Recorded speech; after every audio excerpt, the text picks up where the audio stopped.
Perkenalkan, nama saya Irfan Hanif Arasi dengan NIM 1213836, Program Studi Desain Komunikasi Visual.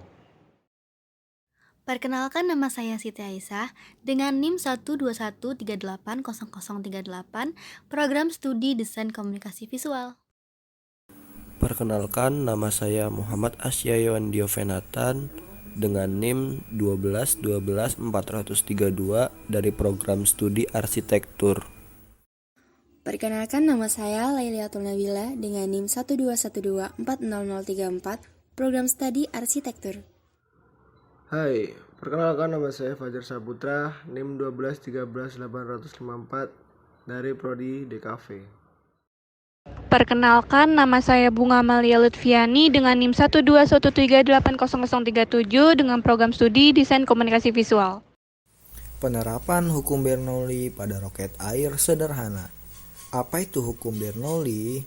Hukum Bernoulli merupakan hukum yang dijadikan landasan di dalam fluida dinamis. Fluida dinamis sendiri merupakan jenis fluida yang bergerak dan memiliki dua karakteristik sebagai berikut. Yang pertama, fluida yang memiliki tekanan besar akan memiliki kecepatan aliran yang kecil. Yang kedua, fluida yang memiliki tekanan kecil akan memiliki kecepatan aliran yang tinggi. Nah, hukum Bernoulli membahas mengenai bagaimana hubungan antara tekanan, kecepatan, dan ketinggian dari dua titik aliran fluida dengan massa jenisnya. Hukum Bernoulli ini diturunkan dari hukum kekekalan energi mekanik, yaitu energi mekanik sama dengan energi kinetik ditambah energi potensial dengan rumus EM sama dengan 1/2 mv pangkat 2 ditambah mgh dengan keterangan masing-masing menggunakan satuan yang sama yaitu joule. Nah, berdasarkan rumus kekekalan energi mekanik tersebut, ketika dihubungkan dengan tekanan, maka akan berlaku persamaan berikut. Tekanan ditambah energi kinetik ditambah energi potensial sama dengan konstan. Dari persamaan di atas, massa yang disimbolkan dengan M disubstitusikan dengan massa jenis atau yang disimbolkan dengan Rho pada kedua ruasnya.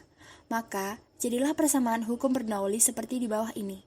P1 plus 1/2 Rho V1 pangkat 2 plus Rho GH1 sama dengan P2 plus 1/2 Rho V2 pangkat 2 plus Rho GH2.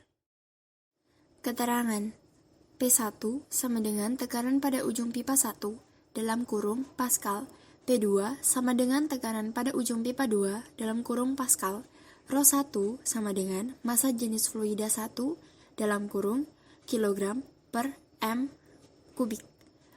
Rho 2 sama dengan massa jenis fluida 2 dalam kurung kilogram per m kubik. V1 sama dengan kecepatan aliran fluida pada pipa 1 dalam kurung meter per sekon. V2 sama dengan kecepatan aliran fluida pada pipa 2 dalam kurung meter per sekon. G sama dengan percepatan gravitasi dalam kurung meter per sekon pangkat 2.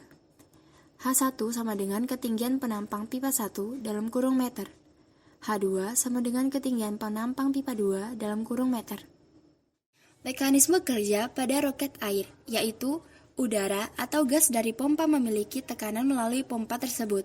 Udara tekanan tersebut menciptakan gelembung yang mengambang di atas air dan kemudian menekan volume udara di atas botol. Ketika botol dilepaskan dari pompa, air didorong keluar oleh udara terkompresis hingga botol bergerak menjauh dari air, karena mengikuti hukum 3 dari Newton. Gerak dari roket tersebut membentuk lintasan mirip seperti setengah lingkaran sehingga terjadilah gerak parabola. Penerapan hukum Bernoulli. Hukum Bernoulli dapat diterapkan pada roket air sederhana. Roket air ini adalah salah satu jenis roket yang menggunakan air sebagai bahan bakarnya. Wahana tekan yang berfungsi sebagai mesin roket terbuat dari botol plastik bekas minuman ringan. Air dipaksa keluar oleh udara yang bertekanan karena udara yang telah terkompresi. Dan roket air ini dapat dibuat dengan bahan-bahan dan alat-alat sederhana yang terdapat di sekitar kita, yaitu botol minuman bekas, kardus, pentil, karton, dan alatnya gunting atau cutter, lem tembak, plastisin, lakban untuk merekat atau double type, serta air 100 ml atau setengah liter. Dan biasanya botol minuman soda paling banyak digunakan karena sifatnya yang kuat dan elastis. Mekanisme peluncuran roket air.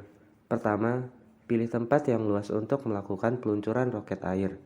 Isi botol dengan air kira-kira 1/4 hingga 1/3 dari total isi botol untuk menghasilkan tenaga semburan yang lebih besar. Hal ini akan mempengaruhi daya dorong roket agar dapat meluncur dengan jauh. Pasang nozzle dan tutup dengan penutup botol yang telah dilubangi. Kemudian, untuk menentukan arah agar tepat sasaran, harus diperhatikan sudut roket ketika diarahkan. Yang paling baik ketika mencapai sudut 45 derajat. Lalu, desain roket yang agak runcing. Serta harus diperhatikan arah angin. Jika angin terlalu kencang, roket akan kesulitan meluncur. Kemudian, pasang selang pompa dan beri tekanan udara dengan cara menekan pompa beberapa kali. Jika udara masuk ke dalam roket, maka akan terlihat gelembung-gelembung udara dalam roket. Kemudian, sedikit kendorkan handle untuk meluncurkan roket. Kelebihan dan kekurangan alat. Kelebihannya yang pertama, bahan dan alat mudah ditemukan, dan yang kedua, pembuatan roket air tidak membutuhkan waktu yang lama.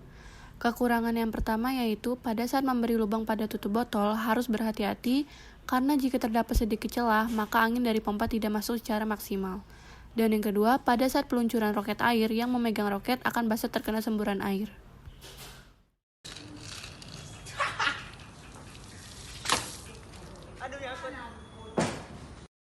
Saran pengembangan. Terdapat beberapa hal yang perlu diperhatikan dalam pengembangan roket air sederhana, seperti tidak adanya celah pada lubang tutup botol agar angin dari pompa dapat masuk dengan maksimal. Tekanan udara dari pompa dapat menerbangkan roket. Massa roket tidak terlalu berat. Dan yang tidak kalah penting adalah dalam pembuatan sayap roket harus searah dengan kepala roket. Karena jika tidak searah, maka akan mempengaruhi peluncuran roket. Saran bagi kalian yang ingin melakukan pengembangan roket air adalah seimbangkan posisi sayap dengan kepala roket agar jalur meluncur roket menjadi lurus dan tidak berbelok. Sekian presentasi dari kami mengenai penerapan hukum Bernoulli pada roket air sederhana. Lebih kurangnya kami mohon maaf. Terima kasih telah menonton video kami.